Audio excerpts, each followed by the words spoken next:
Inilagapan ang isa pang natatanging parangal para sa mga piling mag-aaral na nagpakita ng pambihirang kahusayan at dedikasyon. Ang bawat gobernador. Ayan po aking basahin at ilalaman ng sermon. Republika ng Pilipinas, lalawigan ng Bataan, bawat gobernador ipinagkakaloob kay ng dahilan sa kanyang nakakaraang parangal na kamot na bunga ng kanyang natatanging talino, pagsisikap at dedikasyon sa pag-aaral na nagpakita ng pagdok na hangaring pagpapaklas ng bulong sa kabila ng maraming mga pagsubok tungo sa pakiliging isang natatanging, umaran at namumukod na mag-aaral ng kanyang panahon sa paaralang Mariveles National High School, Cabcabel. Pinagkaloob ngayong 14 ng Abril ng 2025 sa Cabcabel, Mariveles, Bataan. Nilagdaan ni Kagalang-galang Jose Enrique S. Garcia III, gobernador ng lalawigan ng Bataan. Mula sa pangkat ST Words, ang bawat gobernador ay pinagkakaloob kay Patricia D. Santa Ana.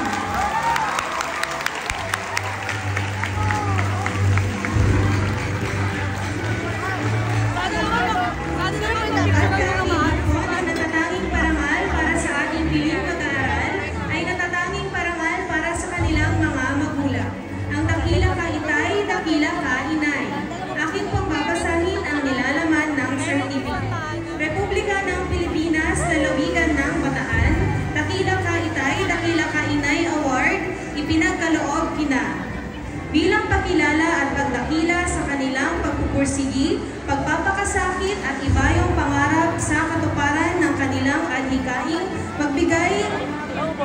mabigyan ang kanilang supling ng isang maliwanag na landas ng buhay sa pamamagitan ng edukasyong inialay nila at pagsikapang maabot para sa kanilang anak na siyang pangunahing sandata sa bagong bukas.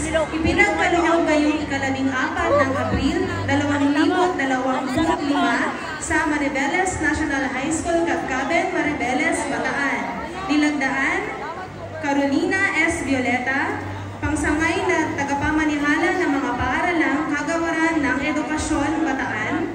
Kagalang-galang Jose Enrique S. Garcia III, gobernador ng lalawigan ng Bataan.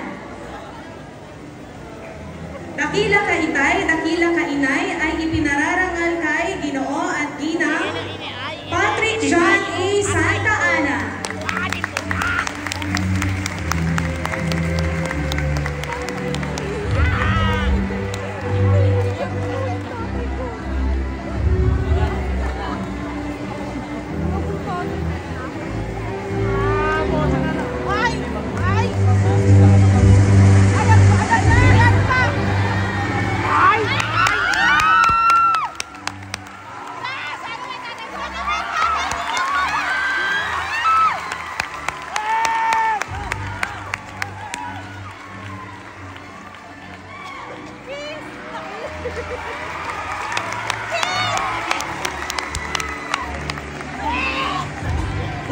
Sa pangkat ST Words, ang bawat gobernador ay pinararangal.